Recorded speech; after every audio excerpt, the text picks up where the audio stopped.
Halo, bismillahirrahmanirrahim. Assalamualaikum warahmatullahi wabarakatuh. Bertemu lagi dengan saya Taufik Akbar di channel YouTube saya ini. Baiklah, kali ini kita bakal membahas tentang bagaimana cara bekerja di kedutaan part 2.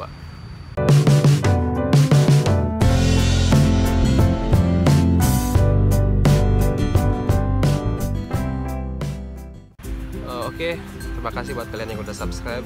Buat yang belum subscribe, silahkan subscribe terlebih dahulu. Sebelumnya saya pernah bikin video tentang bagaimana cara bekerja di kedutaan. Itu sekitar tahun 2018. Saya pernah bikin tentang bagaimana cara bekerja di kedutaan.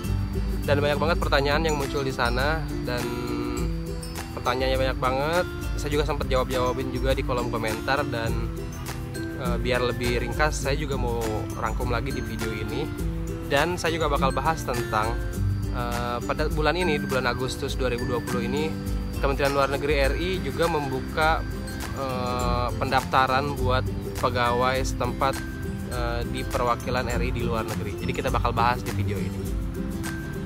Pertama saya bakal bahas dulu tentang pertanyaan-pertanyaan kalian di kolom komentar video tentang bekerja di kedutaan yang sebelumnya. Di antaranya banyak banget pertanyaan yang saya juga mau jawab, dan semoga bisa membantu teman-teman juga yang memang berminat buat bekerja di kedutaan RI di luar negeri ya. Di antaranya pertama ada pertanyaan dari Vera Hadinata.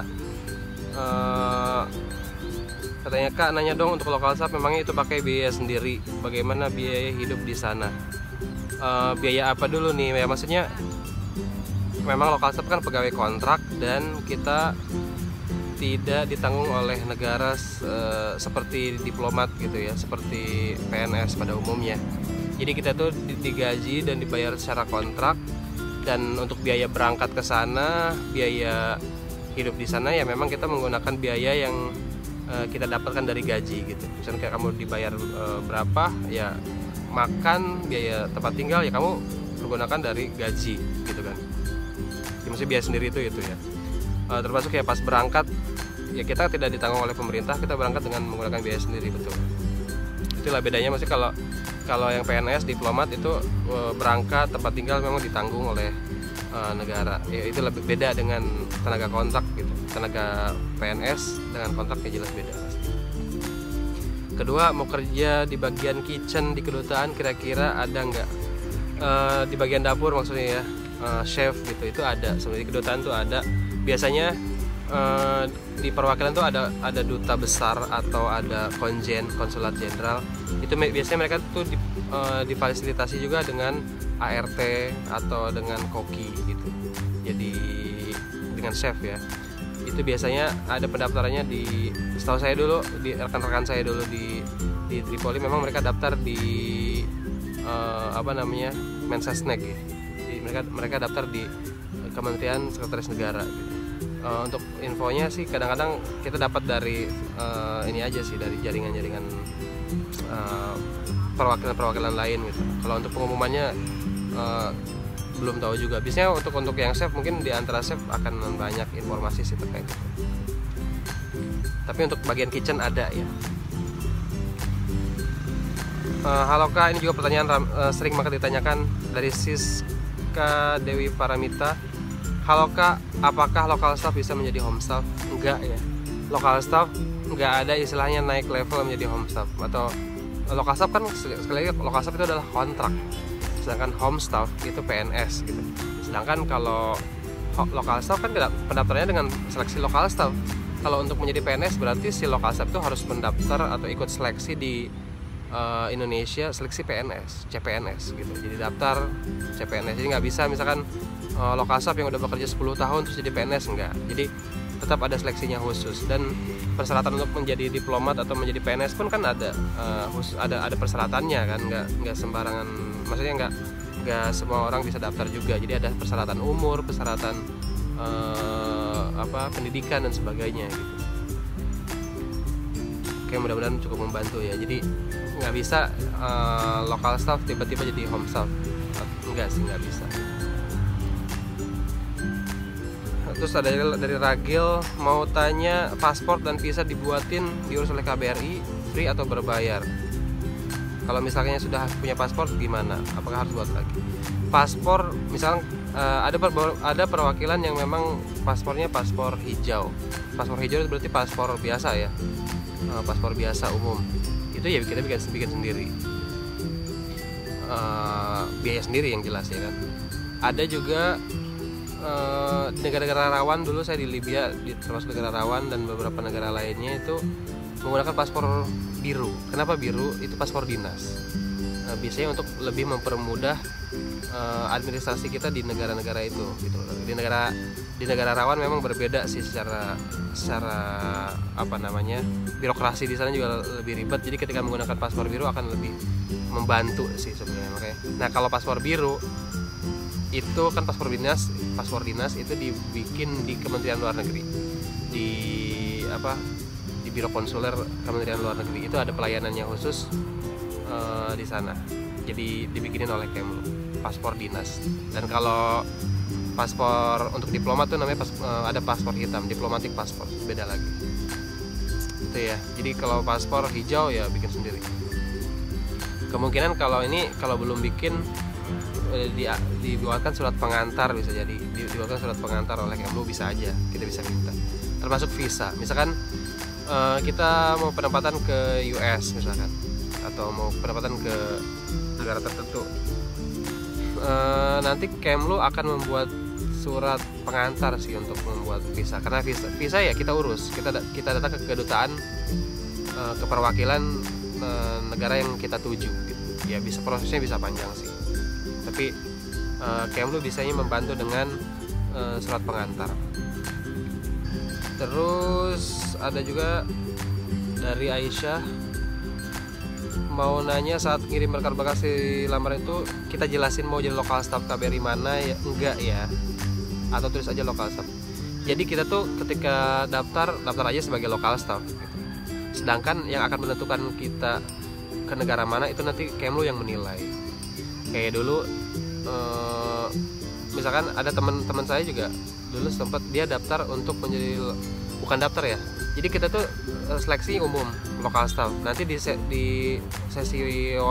sesi tes tertentu, jadi tesnya ada beberapa tes, jadi di tes kesekian kita tuh akan ditanya kita tuh berminat ke negara apa. Jadi mereka akan kasih negara-negara mana yang membutuhkan pegawai setempat.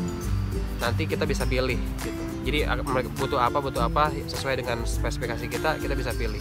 Ada temanku yang milih dia Sydney, tapi karena dia bisa bahasa Arab dia dilempar ke Libya gitu. Jadi itu kebijakannya tergantung kepada Kemlu yang memutuskan sih kita mau ditempatkan di mana. Saya juga dulu mintanya negaranya Bahrain, tapi akhirnya dikirimnya ke Libya gitu.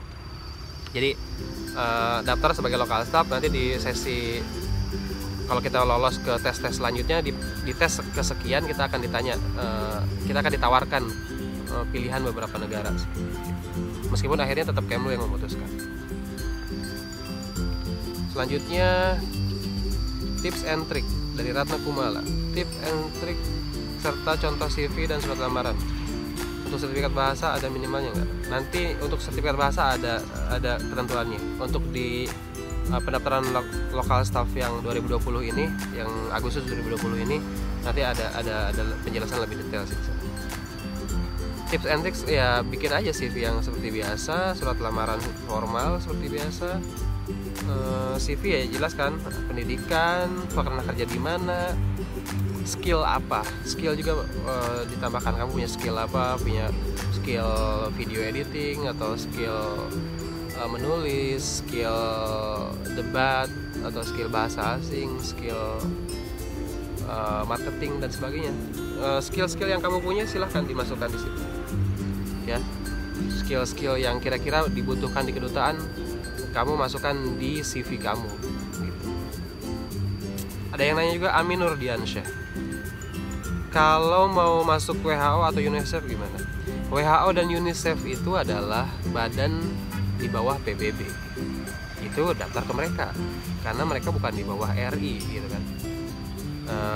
Silakan kalian yang punya minat untuk di agensi PBB seperti WHO atau UNICEF, silakan, ada websitenya unicef.org, biasanya unicef.org atau apa, bisa dicari di internet, biasanya banyak kayak UNICEF atau apa, biasanya ada vakansi di sana yang aktif gitu. Dan sedangkan mereka pun punya kantornya di Indonesia, kayak UNICEF itu ada kantornya di Indonesia, WHO juga ada, terus UNHCR juga ada. Jadi kalian bisa cek di sana. Mereka websitenya aktif dan regularly buka pendaftaran staff baru sih biasanya, tiap berapa bulan sekali gitu, dengan kriteria tertentu, dengan gaji yang lumayan sih, karena standar mereka adalah standar internasional lah ya. UMR-nya nggak UMR ya, jelas di atas UMR Indonesia. Oke. Silakan cari aja di website-nya ya. Untuk tempat tinggal kakak disediain apa nyari sendiri di sana? Kak boleh buat kiat-kiat biar bisa lolos jadi lokal staff nggak? Buat tempat tinggal, secara umum lokal staff itu biaya sendiri, cari sendiri gitu.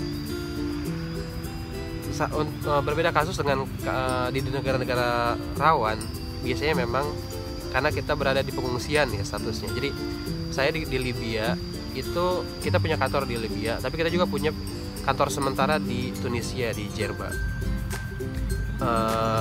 Kita semacam menyewa tempat di sana, statusnya adalah tempat penampungan, maka kita di situ tinggalnya gitu, di apartemen penampungan itu gitu.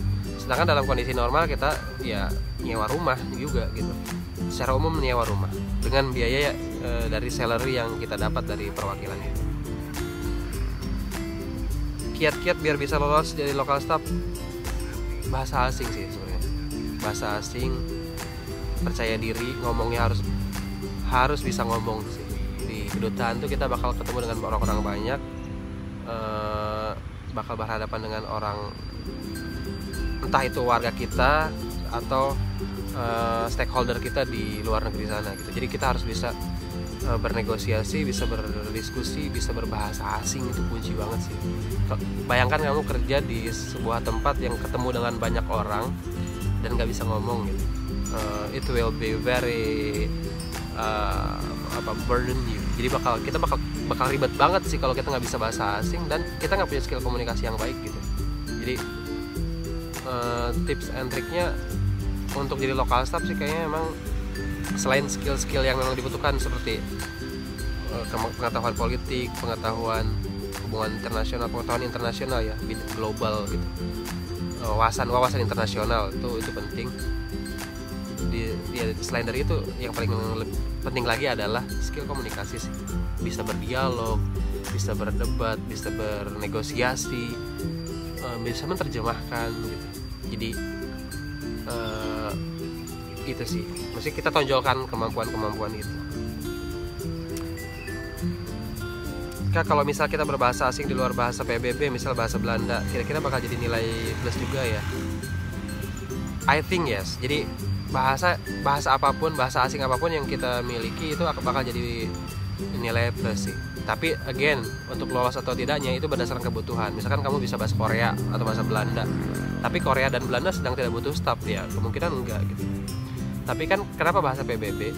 Karena bahasa PBB itu digunakan di berbagai macam negara. Misal kita datang ke Korea, bisa aja kita nggak bisa bahasa Korea tapi bisa bahasa Inggris kan.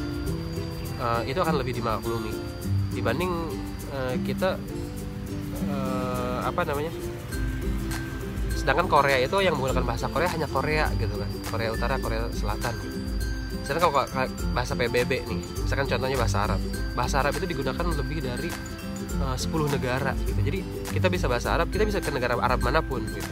So, bahasa Perancis, dengan bisa bahasa Perancis kita bisa ke negara-negara, beberapa negara yang menggunakan bahasa Perancis, termasuk kayak Tunisia itu bahasa Perancis, beberapa negara Afrika, Maroko, negara Afrika lainnya seperti Maroko, Aljazair itu bahasa Perancis. Terus negara-negara Afrika yang hitam-hitam juga banyak yang menggunakan bahasa Perancis. Jadi kenapa bahasa PBB? Karena bahasa PBB itu banyak digunakan oleh banyak negara. Satu bahasa digunakan oleh banyak negara. Itu kenapa bahasa PBB penting. Kayak bahasa Inggris, bisa aja nggak bisa bahasa Arab tapi bisa bahasa Inggris gitu ya. Jadi bahasa PBB tetap penting karena dia bisa digunakan di berbagai negara. Kak, kira-kira kalau mau jadi home staff, jurusan apa yang bakal dipilih? Insya Allah untuk jurusan ini bakal dibikin lagi video khusus ya, kita bahas nanti insya Allah. Banyak soalnya jurusan. SIM-nya SIM internasional bukan kak? SIM-nya SIM internasional. Jadi sebenarnya kalau untuk driver mungkin wajib SIM internasional, tapi kalau untuk kita staff yang bukan driver ya, misalnya umum aja, SIM apa namanya, SIM A ya udah cukup sih, SIM A aja cukup. Tapi kalau punya SIM internasional very good, nggak apa-apa. Terus kalau kontrak lokal staff habis gimana bang? Kalau kontrak lokal staff habis ya, jadi kontrak itu setiap 2 tahun sekali. Kalau kontraknya habis, kalau kinerja kita bagus, kita bisa diperpanjang setahun. Maksudnya kalau kita bagus dan kita mau, kita bisa diperpanjang 2 tahun. Kalau kita misalkan ada kurang baik, misalkan bisa aja perwakilan memutuskan untuk diperpanjang kontraknya 1 tahun. Bisa ya. Jadi kalau kita kinerjanya nggak baik ya bisa aja 2 tahun dipulangin gitu. Bisa ya, berbagai macam. Tapi mostly kalau kinerjanya baik bisa bertahun-tahun, bisa 10 tahun, bisa bahkan 20 tahun jadi lokal staff di luar negeri. Ada kenalan saya yang senior di perwakilan yang sampai menikah, punya anak dengan warga setempat gitu. Jadi orang Indonesia tapi nikahnya dengan orang setempat, punya rumah di sana, anaknya sekolah di sana, bertahun-tahun gitu, sampai pensiun mereka pulang gitu. Jadi kalau kinerjanya baik, sabar, bertahan ya, survive di sana ya bisa lama gitu, bisa sampai pensiun lah. Itu aja. Nah untuk selanjutnya kita bahas tentang lowongan lokal staff. Kita bahas lowongan lokal staff yang 2020 ya. Jadi pada Agustus 2020 ini Kementerian Luar Negeri RI buka buka pendaftaran untuk pegawai setempat di luar negeri. Nah ini dia, ini bakal dibuka. Ini saya bacain aja pengumumannya. Ini di Kementerian Luar Negeri ya. Di sini dijelaskan pegawai setempat itu apa. Nanti akan saya kasih link di kolom komentar untuk pendaftarannya. Di sini dijelaskan, saya nggak usah bacain nomor suratnya, tapi ini penerimaan calon pegawai setempat periode 2 tahun 2020. Jadi setiap tahun itu ada periodenya, bisa 3, bahkan 1 tahun itu bisa ada 3 periode. Jadi kalian jangan takut untuk kirim lamaran ke Kemlu untuk pegawai setempat ya. Insya Allah peluangnya besar. Ini dengerin, pengertian pegawai setempat itu adalah pegawai setempat adalah pegawai tidak tetap yang dipekerjakan pada perwakilan RI di luar negeri dengan kontrak minimal 2 tahun. Minimal 2 tahun. Pegawai setempat bukan pegawai negeri sipil atau PNS. Bukan pegawai negeri sipil atau PNS ya. Tugas pegawai setempat ada apa? Nih, tugas pegawai setempat adalah pegawai setempat bertugas untuk membantu mewujudkan visi misi perwakilan Republik Indonesia, utamanya pada fungsi politik, ekonomi, penerangan sosial budaya, protokol dan konsuler, serta administrasi. Setidaknya ada 5 fungsi yang bakal kalian assist di sana gitu. Kita bisa masuk ke beberapa bagian ini. Jumlah kebutuhan pegawai setempat. Jumlah kebutuhan pegawai setempat yang tersedia untuk penerimaan periode 2 ini 2020 sekitar 100 posisi berdasarkan kepada kriteria dan kebutuhan spesifik perwakilan RI di luar negeri. Lumayan banyak ya, 100 ya. Proses seleksi. Tahapan seleksi penerimaan calon pegawai setempat akan terdiri dari seleksi administrasi, ujian tulis substansi dan bahasa asing, ujian psikologi, dan wawancara. Ada 4 step, dan ini sistem gugur. Kalau misalnya tes administrasinya nggak lolos, berarti nggak lolos untuk tes selanjutnya. Misalnya udah lolos administrasi, terus bahasa asing yang nggak lolos, ya nggak. Jadi stepnya ada administrasi, ujian tulis substansi dan bahasa asing, ujian psikologi, psikotes ya, dan wawancara. Jadi ada step-stepnya. Bisa aja kalian gugur di pas wawancara, atau kalian tembus terus sampai lolos. Sampai bisa wawancaranya itu wawancara dengan Kemlu dan wawancara dengan perwakilan yang kalian tuju. Jadi kalian akan diwawancara oleh Kemlu dan selanjutnya akan ditelepon oleh perwakilan yang di mana kalian akan ditempatkan di sana. Gitu. Persyaratannya di sini. 1, WNI. Wajib WNI. Kedua, Warga negara pada tanggal 1 September 2020 berusia serendah-rendahnya 22 tahun. 22 tahun mentok. Jangan kurang, jangan lebih. 22 tahun jangan kurang. Dan maksimal 45 tahun, tidak lebih. 0 bulan 0 hari. Pada 1 September. Jadi minimal umur 22 tahun, maksimal 45 tahun. 3. Setia dan taat kepada Pancasila, UUD 1945, NKRI. Jadi taat kepada UUD 45, NKRI dan Pancasila. Oke, nomor 4. Tidak pernah diberhentikan dengan hormat tidak atas permintaan sendiri atau tidak dengan hormat sebagai pegawai negeri sipil, prajurit TNI, anggota kepolisian negara Republik Indonesia, atau diberhentikan tidak dengan hormat sebagai pegawai setempat dan pegawai swasta. Jadi tidak ada riwayat dipecat lah ya. 5. Tidak sedang berkedudukan sebagai calon PNS atau PNS. 6. Tidak menjadi anggota atau pengurus partai politik dan terlibat politik praktis. 7. Memiliki latar belakang pendidikan sesuai dengan persyaratan. Nanti latar pendidikannya akan disebutkan di bawah. Memiliki keahlian dan keterampilan untuk bidang tugas yang diperlukan. Ini keahlian ya, jelas ya. Menguasai bahasa Inggris dan garis miring atau bahasa Arab ya, bahasa PBB nih. Arab, Prancis, Spanyol, Rusia, Mandarin dengan nilai skor minimal TOEFL bahasa Inggris 460 atau bahasa asing lainnya yang setara TOEFL 460 atau sertifikat TOEFL dan atau sertifikat TOEFL Prediction. It's okay, TOEFL Prediction ya, nggak apa-apa. Sehat jasmani dan rohani, nomor 10. Sehat jasmani dan rohani serta bebas narkotika dan obat-obatan terlarang atau sejenisnya yang dinyatakan dengan surat keterangan dokter. 11. Berkelakuan baik dan tidak pernah terlibat tindak pidana baik di wilayah Republik Indonesia maupun di negara lain yang dinyatakan dengan surat keterangan dari pejabat berwenang. Terakhir, lulus seleksi.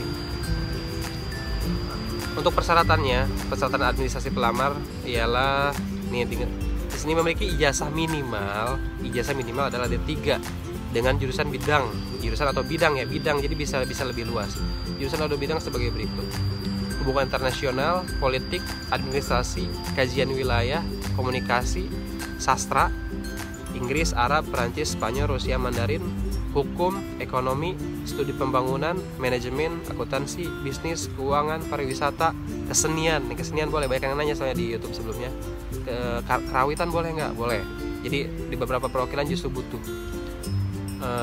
Mostly perwakilan butuh karena sebagai perwakilan menunjukkan budaya kita. Biasanya musik, karawitan apa itu butuh ya, kesenian.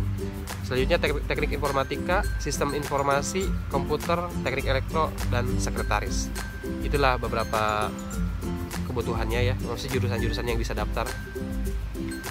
Terus tata caranya nih, banyak yang nanya juga nih, tata cara pendaftaran sebagai pegawai setempat. Dengerin, seluruh proses seleksi tidak dipungut biaya apapun, jadi gratis ya. Agar pelamar menyampaikan dokumen lamaran ke email, nanti emailnya ada di sini, kita tuliskan recruitmentcps.sdm@kemlu.go.id. Yang dilampirkan apa? Surat lamaran dalam bahasa Indonesia ditujukan ke Biro SDM, Kementerian Luar Negeri.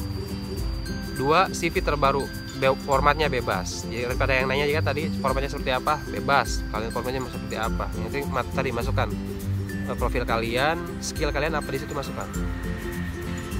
Fotokopi ijazah dan transkrip nilai yang telah dilegalisir. Fotokopi KTP, fotokopi SIM A. Yang terakhir, fotokopi sertifikat bahasa asing, Inggris, Arab, Prancis, Spanyol, Rusia, Mandarin dengan nilai skor minimum TOEFL 460 atau bahasa asing lainnya setara TOEFL 460, sertifikat TOEFL atau TOEFL Prediction. Oke, jadi itu syaratnya sebenarnya simpel aja. Pendaftaran akan ditutup tanggal 31 Agustus 2020. Oke. Hanya pelamar dengan kualifikasi sesuai yang akan dipanggil untuk mengikuti tahapan seleksi. Jadi persiapkan sebaik mungkin buat kalian yang memang berminat. Persyaratan-persyaratannya masih ada waktu lumayan. Sekarang baru tanggal 6 nih. Pas video ini dibikin masih tanggal 6. Untuk informasi lebih lanjut bisa menghubungi p3k.sdm@kemlu.go.id. Oke. Jadi itu dia. Semoga bermanfaat buat kalian yang berminat untuk menjadi pegawai setempat di Kementerian Luar Negeri, ini recommended banget sebenarnya buat teman-teman khususnya yang memang di bidang-bidang tadi ya, apalagi yang anak-anak HI misalkan. Kalian niatkan aja sih Spin, niatkan aja untuk belajar ya kan. Kita buat belajar di sana 2 tahun misalkan, apalagi yang kalian baru fresh graduate, daftar recommended banget karena di kedutaan itu kita bisa banget belajar tentang dunia global. Kita bisa lebih mengerti tentang budaya. Terus terang ini berpengaruh banget sih. Jadi kita bisa belajar tentang culture gitu. Jadi di Indonesia seperti ini, di luar negeri seperti itu. 2 tahun yang lumayan untuk menjadi modal kedepannya sih gitu. Dan syukur-syukur kalian misalkan juga berniat untuk menjadi diplomat misalkan ya, cobain dulu 2 tahun misalkan di KBRI di luar negeri. Pas ada kesempatan untuk pendaftaran menjadi diplomat, silahkan coba gitu. Jadi ini bakal menambah ilmu banget sih gitu. Kita dan relasi sih jelas gitu. Tapi insya Allah lah bisa menambah tabungan kalian sih insya Allah. Oke, you decide whatever. Semoga bermanfaat, sukses buat semuanya. Dan kalau masih ada pertanyaan boleh ditanyakan di kolom komentar. Semoga membantu. Tunggu video-video selanjutnya, insya Allah kita akan dibikin secepatnya, insya Allah. Syukran. Wassalamualaikum warahmatullahi wabarakatuh.